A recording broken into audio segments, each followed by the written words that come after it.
Today I'm going to talk to you about German case, particularly nominative and accusative. So, what is case? Case is really important in the German language. It is not so important in English, and native speakers rarely notice it. For example, you say, the woman sees the student, or the woman sees him. You do not say, the woman sees he. Why? Because of case. The person being seen is a direct object here. Direct objects are nouns or pronouns that receive the action of the verb. Direct objects are accusative, which is why he changes to him. I'm getting ahead of myself. Case is more important in German than in English because you notice it all over the place. Up till now, you have been learning German, but not why things are the way they are. This video might help explain some things. Case is like the NFL. We aren't really going to talk about football, but this concept makes it easier to see. Case is like a league. In a league, you have teams. Today, we are going to learn two teams, nominative and accusative. On teams, you have players. The same is true for case. Players are people in the NFL. On the nominative and accusative teams, the players are nouns and pronouns. Nouns and pronouns are people, places, and things. Nouns are easy to recognize in German because all nouns are capitalized. That shouldn't be too hard. Pronouns that you know so far are ich, du, er, sie, es, wir, ihr, sie, and sie. They mean I, you, he, she, it, we, y'all, you formal, and they. Those are pronouns. So who is on the nominative team? In order to be a player on the nominative team, you are the subject or a noun or pronoun after one of the following verbs: werden, bleiben, sein, or heißen. Let's try some examples to make this clearer. Our first example is heißt Christopher. So, what are the nouns or pronouns in this sentence? Remember, nouns and pronouns take case. Those are our players. Take a second to pause the video and underline the nouns or pronouns in the sentence heißt Christopher. You should have underlined both and Christopher. So now we need to go back to the players on the nominative team. The first one is the subject. What is the subject of the sentence heißt Christopher?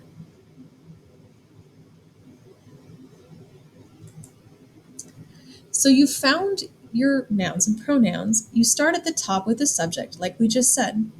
Every complete sentence has one. The subject is the person, place, or thing in charge of the verb, doing the action, the main guy. If you said is the subject, you would be correct. Subjects are also nominative. So the next step is to see what your verb is. Is it werden, bleiben, sein, or heißen?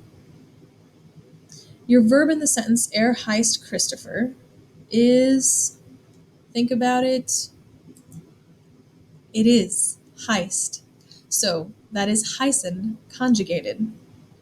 That means that Christopher is on what team? Since Christopher comes after the verb heißt, and that verb is one of your nominative verbs, that means that Christopher is nominative. It is called the predicate noun or the subject completion. We haven't really talked about that yet.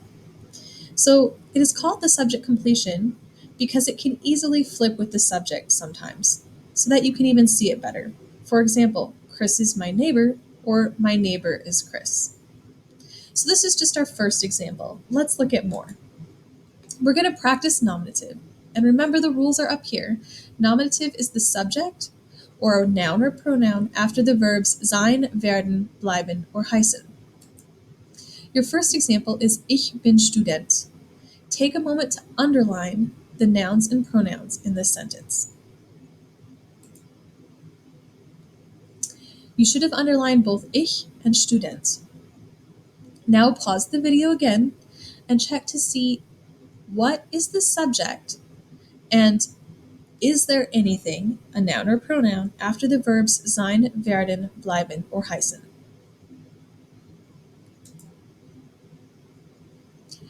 So now that you're back with us, you see that ich is the subject and nominative, and Student is the predicate noun and nominative. Student is the predicate noun because it comes after bin. Bin is the conjugated form of the verb sein for ich. Our next example is Du bist intelligent. Pause the video to underline the nouns and pronouns in the sentence. You should have just underlined the word du. So, this is a pretty simple sentence. What do you think du is in this sentence?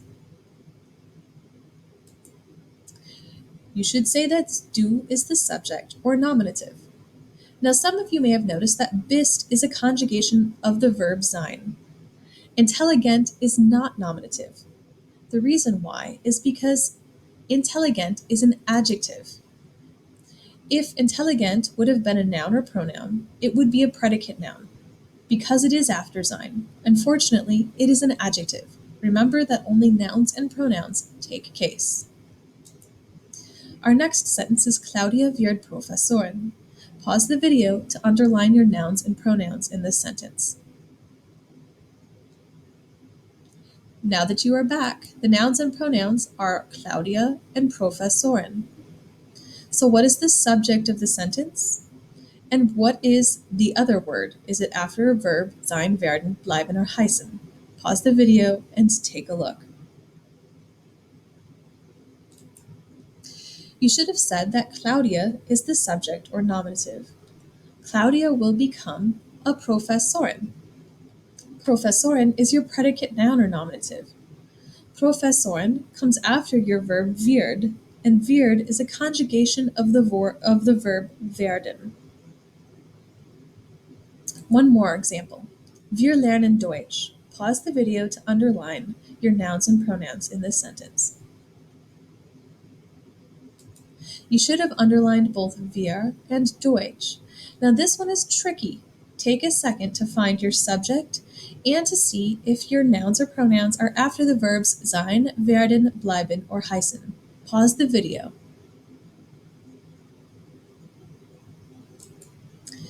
So wir is your subject and nominative. We are the people who are learning. What are we learning? Well, Deutsch, of course. Is lernen, your verb, is lernen sein, werden, bleiben, or heißen? You should be saying no. Lernen is not any of those verbs. The verb lernen is not one of our verbs, so Deutsch is not nominative, but it is a noun or a pronoun, so Deutsch must be on another team. Now is our chance to learn the next team. That will be in the next video about nominative and accusative.